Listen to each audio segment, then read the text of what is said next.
wabarakatuh. Halo adik-adik, bagaimana kabarnya? Semoga baik ya. Nah, hari ini bersama Karisma kita akan mencoba membahas materi persamaan kuadrat. Biasanya materi ini akan dipelajari ketika kalian menduduki kelas 9 atau kelas 3 SMP. Nah, untuk kali ini Karisma tidak akan membahas keseluruhan materi dari persamaan kuadrat karena keterbatasan waktu. Jadi di video ini yang akan kakak bahas adalah bagian rumus kuadratik atau rumus ABC. Sebelum masuk pada pembahasan materi, tentunya akan lebih baik jika kalian mengetahui terlebih dahulu bagaimana alur pembelajaran kita kali ini dan apa saja poin-poin yang akan kita bahas, sehingga kalian akan memiliki sedikit gambaran dan tahu apa tujuan pembelajaran kita di video ini. Oke, jadi kegiatan pembelajaran kita hari ini adalah yang pertama, menentukan akar persamaan kuadrat dengan rumus kuadratik. Yang kedua, menyajikan masalah kontekstual dalam bentuk persamaan kuadrat. Dan yang ketiga, menyelesaikan masalah kontekstual yang berkaitan dengan persamaan kuadrat. Oke, langsung saja kita menuju ke pembahasan materi. Sebelumnya, coba kalian ingat kembali, apa bentuk umum dari persamaan kuadrat? Iya, jadi bentuk umum dari persamaan kuadrat adalah ax kuadrat plus bx plus c sama dengan 0. Seperti yang telah kalian ketahui, ada beberapa cara yang dapat digunakan untuk menentukan akar persamaan kuadrat, yaitu dengan memfaktorkan dan melengkapkan kuadrat sempurna.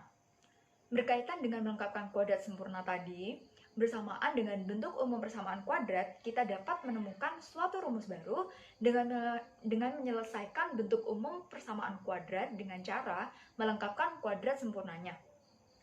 Rumus tersebut adalah rumus kuadratik atau biasa dikenal dengan nama rumus ABC.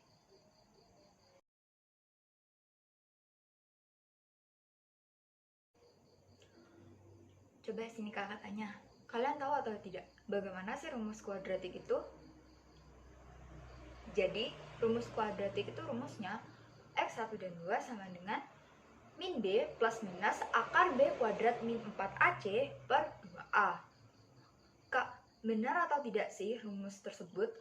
Apakah rumus tadi bisa dibuktikan? Yuk, mari kita coba buktikan rumusnya.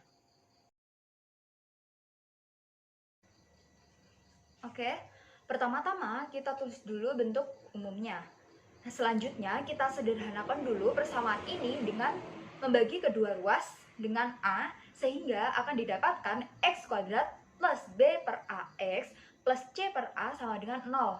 Kemudian, kedua ruasnya kita kurangi dengan c per a, sehingga akan diperoleh x kuadrat plus b per ax sama dengan min c per a. Nah, mulai dari sini kita akan melengkapkan kuadrat sempurna. Oke, jika kita melengkapkan kuadrat sempurna, berarti kan kedua ruas akan kita tambah dengan kuadrat dari setengah koefisien x-nya kan. Nah, untuk kasus yang ini berarti dia b per 2a kuadrat.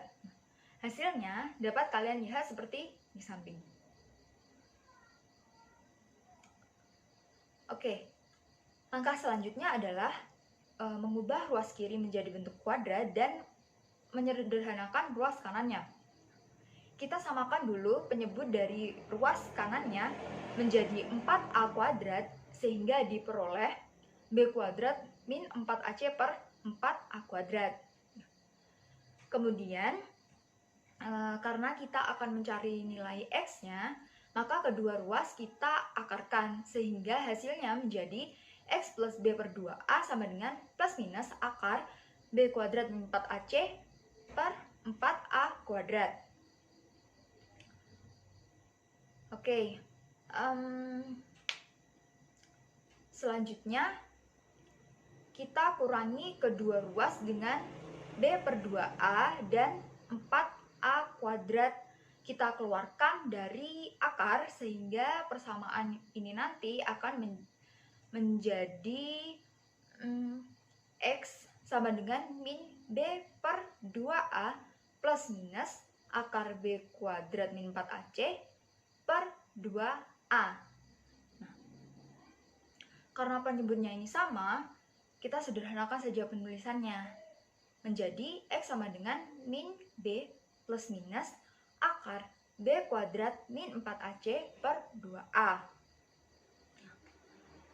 Dari sini kan sudah terlihat kan bahwa rumus kuadratik tadi terbukti benar.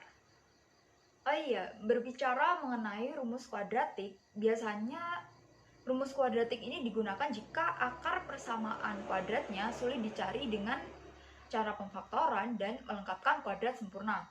Tetapi bukan berarti ketika akar persamaan kuadratnya ini bisa dicari dengan pemfaktoran atau melengkapkan kuadrat sempurna, kemudian persamaan tersebut jadi tidak bisa dicari dengan rumus kuadratik.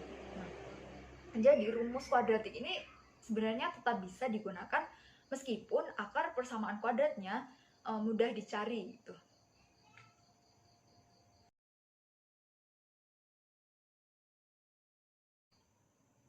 Oke, pembahasan selanjutnya mengenai penerapan dari rumus kuadratik. Nah, misalkan ya kita ingin membuat sebuah box berbentuk balok tanpa tutup dengan menggunakan kertas karton. Nah, kita menginginkan box tersebut memiliki tinggi 3 cm. Nah, karena tingginya ini tadi 3 cm, maka di keempat ujung kartonnya kita potong 3 kali 3 cm. Nah, kemudian kita ingin dia memiliki volume 105 cm3 dan panjangnya lebih 2 cm dari lebarnya. Oke, sebelum kita mencari berapa panjang dan lebar kartonnya, kita ubah dulu apa yang diketahui tadi ke bentuk matematikanya. Misalkan panjang disimbolkan dengan X dan lebar disimbolkan dengan Y ya.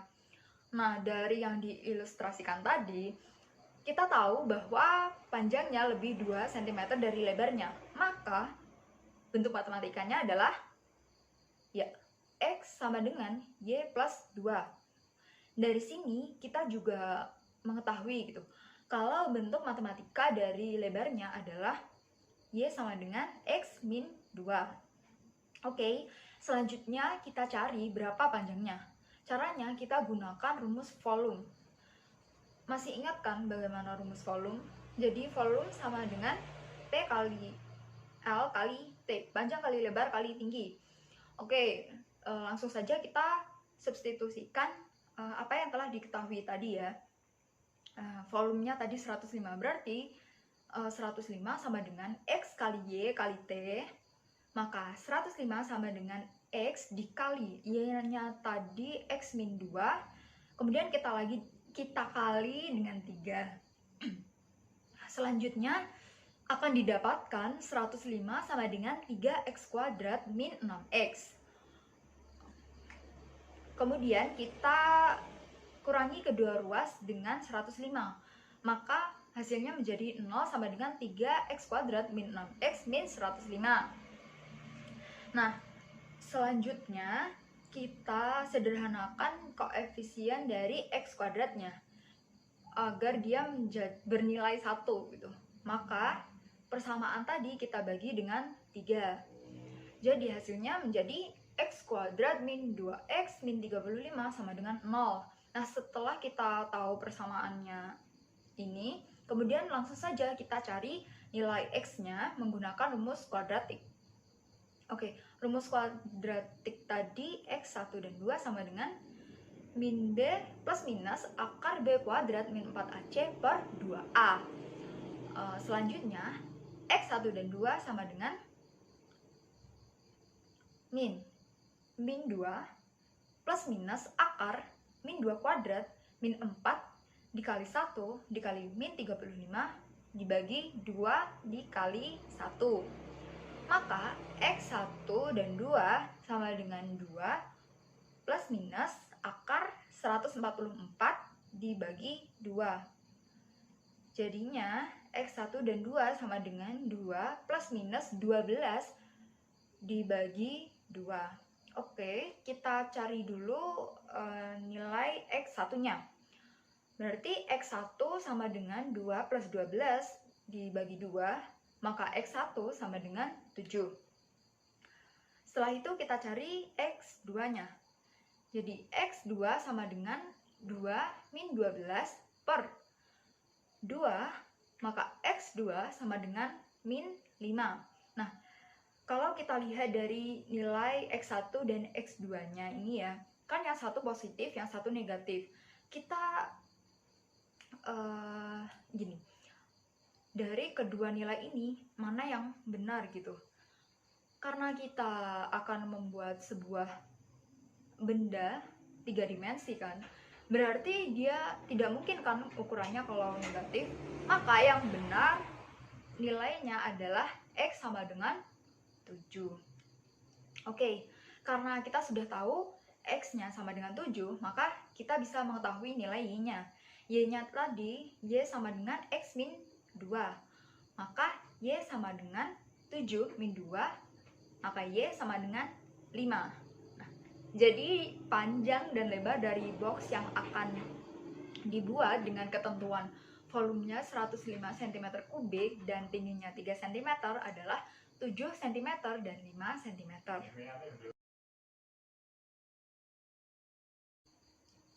Untuk mengasah kemampuan dan mengukur tingkat pemahaman kalian, coba kerjakan 2 latihan soal berikut.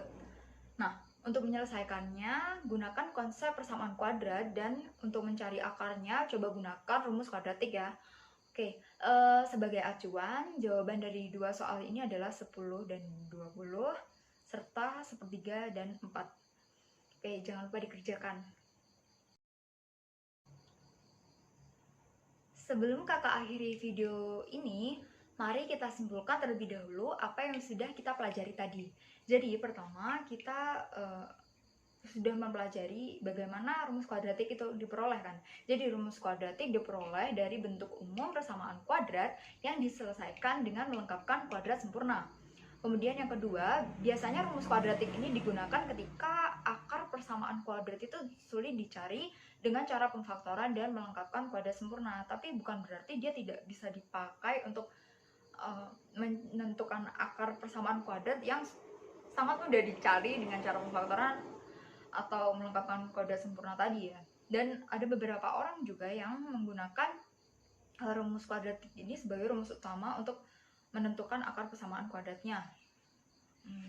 Oke, jangan lupa kerjakan latihan soal yang tadi kakak berikan agar kalian semakin paham dengan materi yang telah kakak sampaikan.